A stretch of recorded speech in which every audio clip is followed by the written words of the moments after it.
Ouais, tu m'entends? Ouais. Alors, en gros, je te raconte tout le résumé.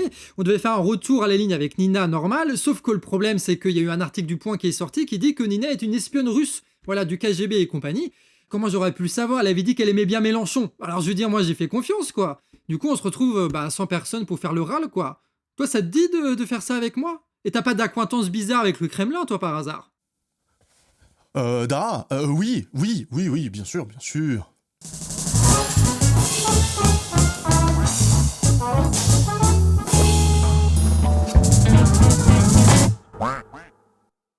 Aujourd'hui, on va parler d'un sujet grave. CNews subit la censure terrible de la bien-pensance de gauche médiatique. Et donc, dans cet épisode, on va les plaindre, quoi, les pauvres petits choux. Bon, faut rappeler que CNews, il compte 8 millions de personnes qui regardent ce truc-là. Du coup, c'est devenu la première chaîne d'information en continu devant BFM TV. L'influence de la chaîne sur la société française est donc énorme. CNews, ça marche. C'est ça le sujet, c'est ça le problème.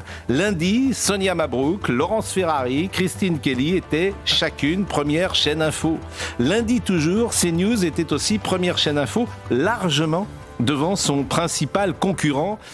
Sauf que cette grande influence n'est pas vraiment utilisée pour faire du travail journalistique, mais plutôt pour grassement payer des idiocrates millionnaires qui balancent leur dinguerie bien maquillée en espérant que leur extrait posté sur Twitter sera partagé par les droitardés. Tu vois, c'est un peu comme une influenceuse Instagram, tu vois, ils font juste des trucs pour le buzz et compagnie, pour se faire un nom et pour vendre leurs marchandises, tu vois. Sauf que les Instagrammeuses, au pire des cas, en fait, elles vendent des crèmes un peu bizarres miracles, tu vois, c'est pas très grave. Alors que ces types-là, ce sont des petits chiens de garde bien obéissants à Bolloré qui divisent la société française et qui sont prêts à rogner tous leurs principes pour du pognon. Vraiment, leur émission, c'est qui dira la plus grosse dinguerie pour être partagée encore et encore. T'as une espèce de fuite en avant de la dinguerie comme ça qui fait qu'il faut toujours plus dire des choses scandaleuses. Du coup, les émissions maintenant, c'est que des choses horribles qui tournent en boucle.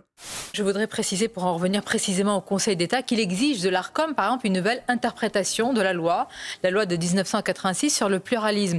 Est-ce que ça s'apparente de votre point de vue? Parce qu'on a beaucoup entendu ce mot, le fichage. Non mais bien sûr, j'ai entendu que sur votre chaîne, notamment Philippe de Villiers a fait savoir que ça renvoyait à la question des fiches au moment de l'affaire Dreyfus, il a raison. Mais je pèse mes mots, ça renvoie aussi à une époque où il existait des triangles pour signifier qui étaient les gens, les triangles rouges pour les politiques. Faites une comparaison avec cette période-là?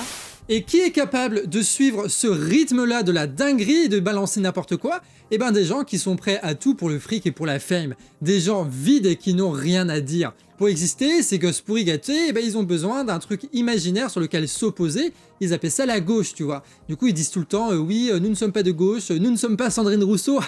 Comme bien pratique Sandrine Rousseau, hein. C'est la gauche qui réinvente ce clivage droite-gauche. On le voit avec la NUPES, on le voit avec Jean-Luc Mélenchon, on le voit avec Sandrine Rousseau. Cette gauche, elle est axée autour de quoi? Elle est axée autour de deux éléments, qui sont d'ailleurs des éléments sociologiques de son électorat, on l'a vu lors de la présidentielle de 2022. C'est 1, l'islamisation, 2, l'idéologie woke. Ce sont les deux axes fédérateurs de cette gauche aujourd'hui. Petite astuce, les idiots, ils se servent d'autres idiots pour paraître intelligents. C'est comme ça qu'on les reconnaît, les idiots, d'accord? Et en fait, les gens intéressants, ils ont juste besoin de dire des choses intéressantes pour être intéressants. Voilà, c'est ça qu'on les reconnaît aussi. Ce qui fait que quand tu as que des idiots qui disent « Ah, regardez comment les autres sont idiots », c'est que vous avez une chaîne d'idiots. Et évidemment, quand CNews, ils invitent quelqu'un d'un peu différent d'eux, et ben là, c'est vraiment la course et le concours au plus gros salopard charognard, tu vois. Et Pro, dans ce domaine, il est vraiment bon.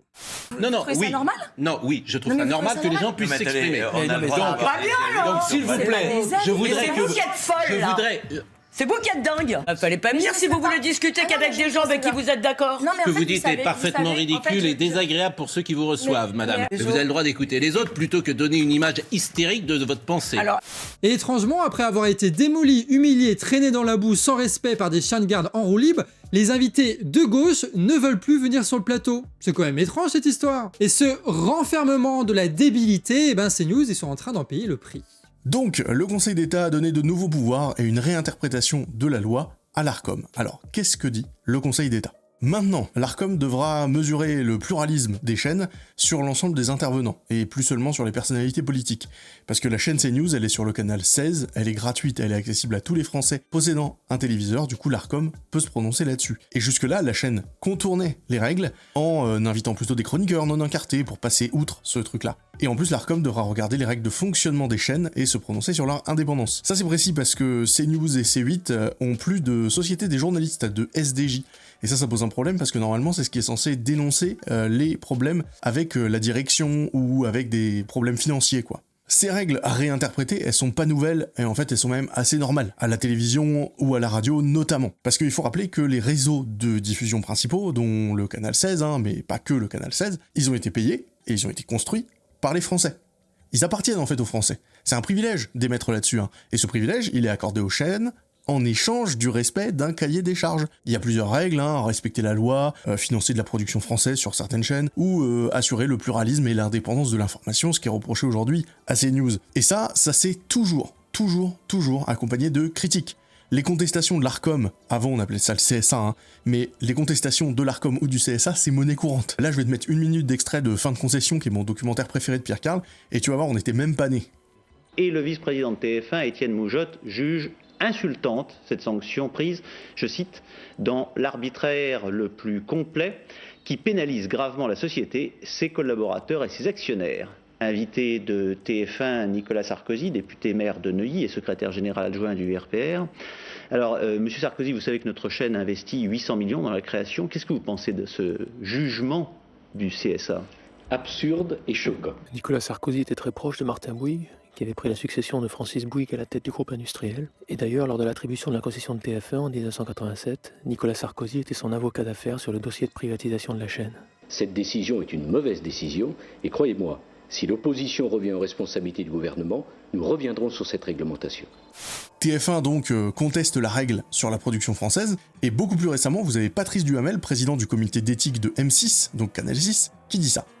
Est-ce qu'il est totalement normal, pendant une période même restreinte, que le candidat de LFI, le candidat de Renaissance, le candidat du Rassemblement National ait exactement à la seconde près le même temps d'antenne qu'un candidat ou une candidate qui pèse 1 ou 2%? Cette égalité stricte pose des problèmes. Voilà, c'est une évidence.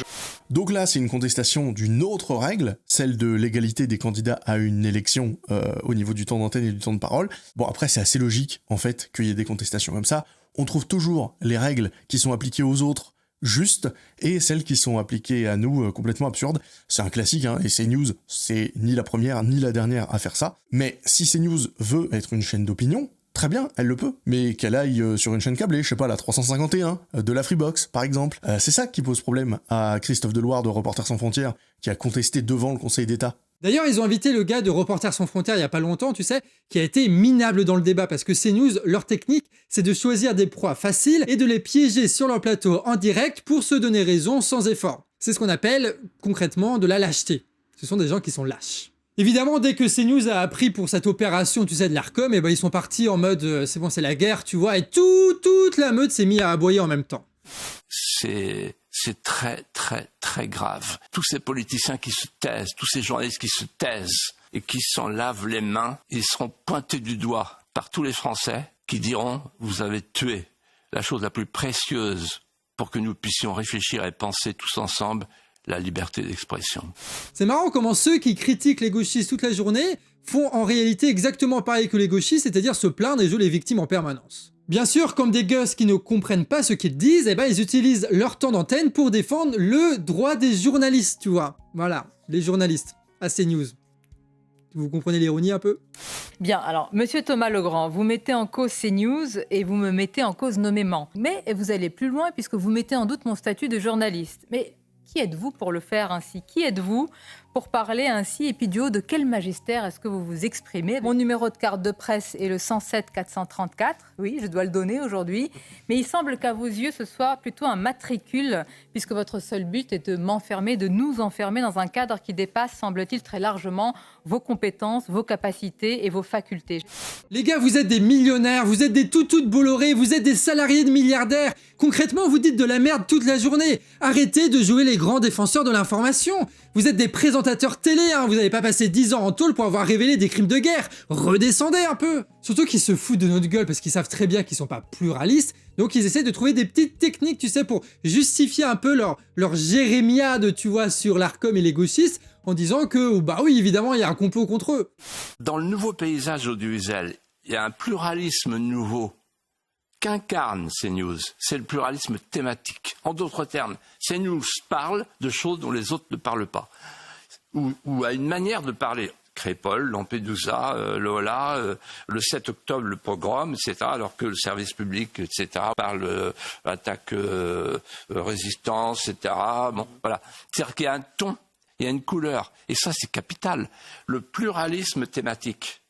Voilà, donc en gros, la diversité de leurs thèmes, la pluralité de leurs thèmes, c'est immigration, sécurité, les étrangers, l'insécurité, les noirs, les arabes, l'islam. Voilà. Le spectre, quand même, est très très large hein, de leur débat. Alors après, ils se défendent en disant que c'est les seuls à le dire. Et c'est vrai que c'est un peu les seuls à le dire, comme ça. Et donc, en quoi le fait d'avoir un discours militant débile comme ça ferait de vous une chaîne généraliste d'information en continu qui mériterait d'avoir son canal 16 ? J'aime bien parce que les types, ils disent « on ne fait que répéter un seul et même discours » et du coup, ils se tirent une balle dans le pied parce que c'est exactement ce que leur reproche l'Arcom. Ils prennent souvent d'ailleurs l'exemple de, tu sais, Salamé sur France Inter, qui est marié à Glucksmann, qui est candidat aux élections pour le Parti Socialiste, la preuve que la bourgeoisie se reproduit entre elles, etc., etc., c'est terrible. Mais les gars, encore une fois, ça fait 30 ans qu'on le sait, ça. Il y a eu le monde diplomatique, il y a eu Bourdieu, il y a eu Halimi, il y a eu les chiens de garde. Qu'est-ce que vous croyez dénoncer en parlant de ça? Évidemment que le système médiatique en France, il est pourri. Ça grouille de bourses partout. Bah oui, mon gars, réveillez-vous. Non mais les gars, en vrai, quoi. Vous avez joué avec les règles du système pour avoir un canal 16 et pouvoir balancer votre merde de Bolloré à des millions de personnes. Et pas de peau, et bah ça passe pas parce que le système se retourne contre vous. Vous avez joué le jeu, vous avez perdu, maintenant vous chouinez, mais ne comptez pas sur nous pour se lamenter sur votre sort parce que de votre position, vous n'avez rien fait à part diviser le peuple français.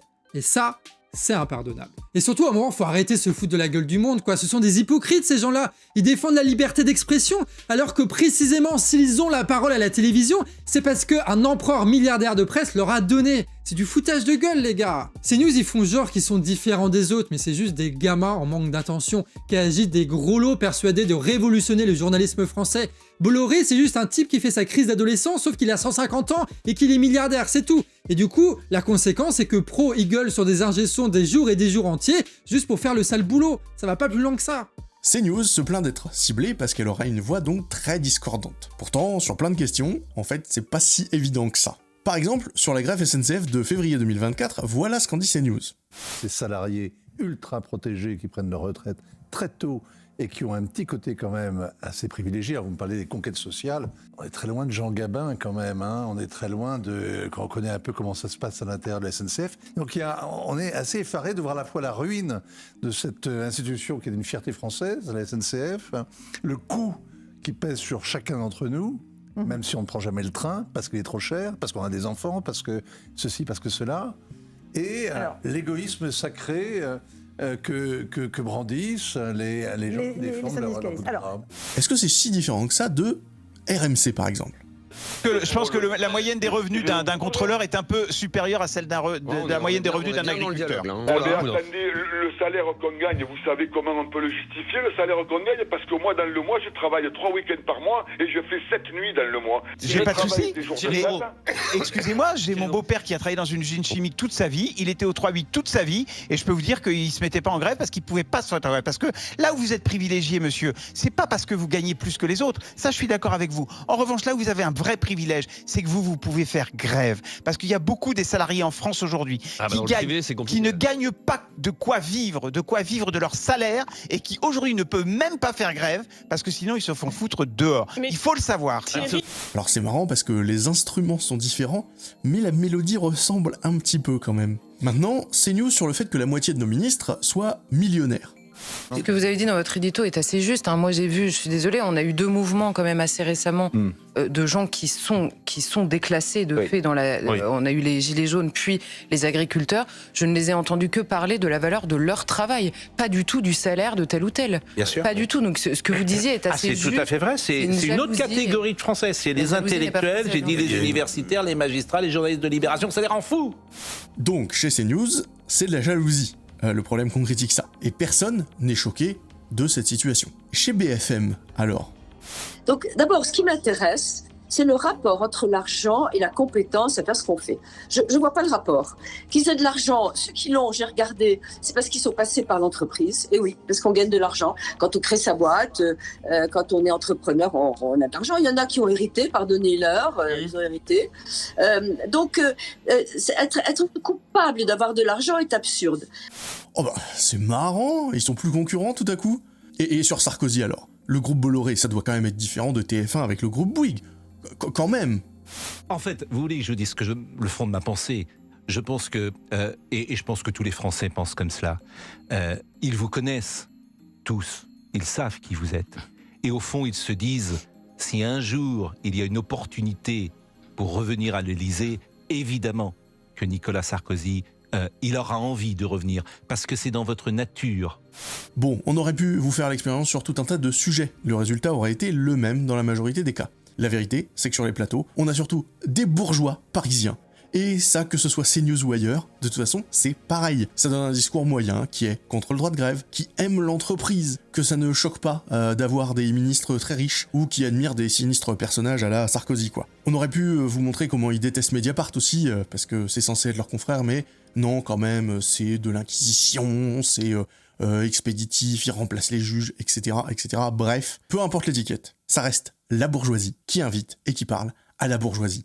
Partout. Tu vois, c'est un peu comme Barthez et Hanouna. C'est 2 émissions quotidiennes, c'est 2 gens qui sont financés par des milliardaires différents, c'est 2 gens qui défendent un même système. Alors ils se dissocient sur quelques sujets, c'est vrai, sur l'immigration, l'insécurité, la culture. Un peu comme le feraient des bourgeois bobos et des bourgeois racistes lors d'un repas de famille entre bourgeois, tu vois. Ils vont pas discuter de savoir est-ce qu'il faut cramer la bourse, parce que les 2 bourgeois, ils ont des actions à la bourse, tu vois. Donc non, ils vont parler des trucs, voilà, qui se passent loin, genre en banlieue parisienne, tu sais, dans les cités et tout, là. En fait, pour voir clair dans cette histoire, il faut regarder du côté des propriétaires. Bolloré s'est séparé des autres potes bourges et il s'est construit un empire médiatique. L'objectif, c'est de gagner de l'influence politique en salariant tout un tas de journaleux qui travailleront pour lui tous les jours. Et pour se dissocier des autres bourgeois, pour exister face aux autres bourgeois, Bolloré va balancer un discours anti-journaliste largement mérité. Il critique la vieille bourgeoisie journalistique pour valoriser sa bourgeoisie journalistique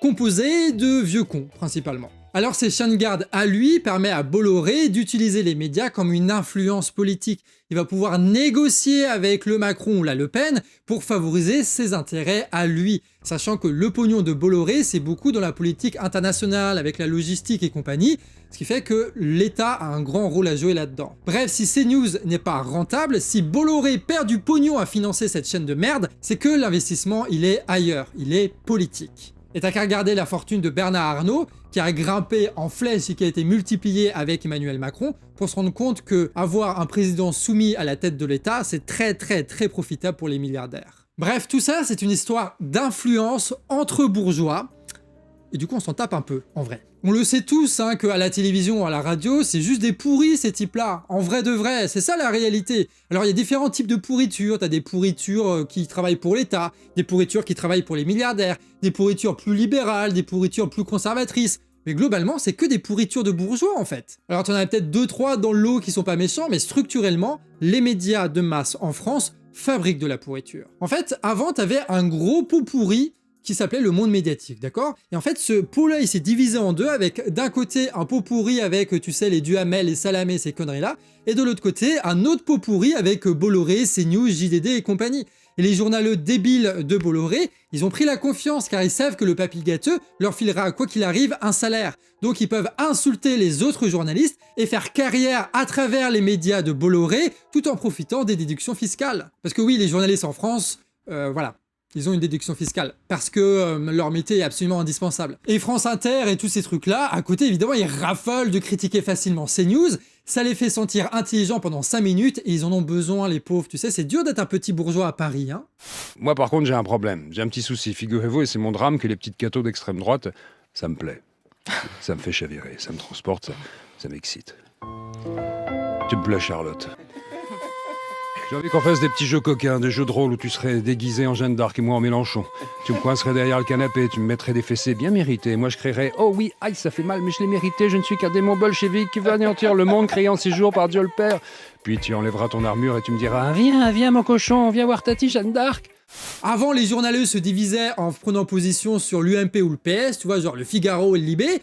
Et avec le temps, la différence entre les deux partis a disparu, Macron est arrivé, et pour s'affronter de nouveau, la bourgeoisie, ils ont besoin d'un autre clivage. Et du coup, ce clivage-là, c'est d'un côté bourgeois libéral débile, et de l'autre côté bourgeois conservateur débile, et avec des types qui jouent de la flûte toute la journée à la radio et à la télé. La question étant, pourquoi on devrait prendre parti pour un pot de pourriture plutôt qu'un autre? Je veux dire, on n'est pas des mouches à merde. En vrai, nous on se respecte, nous on a une droiture. Pourquoi on irait soutenir ceux qui ne font que défendre les intérêts des riches, chacun à leur façon? C'est pas CNews contre France Inter, c'est le peuple contre les bourges, c'est ça qui importe, c'est ça qui existe. Le reste, c'est du drama de journaleux. Organisons-nous en tant que peuple contre la classe dominante, voilà ce qui doit être notre obsession. Pas les trucs de Pascal Pro, France Inter ou je sais pas quoi. On connaît notre camp et on sait vers qui va notre travail et notre fidélité. Bon, en fait, la radicalisation de Bolloré et sa séparation du reste de la grande bourgeoisie médiatique, ça a surtout permis de rendre visible un tas de problèmes qui sont ancrés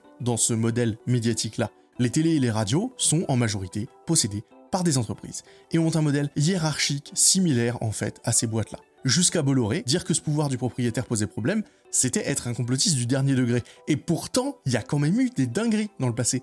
En 2007, Nicolas Sarkozy, candidat à la présidence de la République, ok, mais il se trouve que c'est un des meilleurs potes de Martin Bouygues, le patron de TF1, qui est aussi le parrain de son gosse. Sarkozy a été carrément l'avocat de la chaîne, et même encore aujourd'hui, dès qu'il est condamné dans une de ses innombrables affaires, il a le micro ouvert sur le canal 1 pour se défendre. Sur le canal 1, on l'a payé ce canal. Si Zemmour était le candidat de CNews en 2022, faut bien rappeler que Sarkozy a été le candidat de TF1 en 2007, et lui il a gagné l'élection. Alors maintenant, tout ça c'est évident, parce que on va même devant le Conseil d'État pour contester sur CNews, mais il faut quand même se rappeler de tout ça.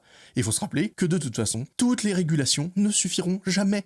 Le problème, c'est le modèle. Ce n'est pas sain d'être possédé par des boîtes qui ont des intérêts. Parce qu'il faut pas être déficitaire, donc on se blinde de pub.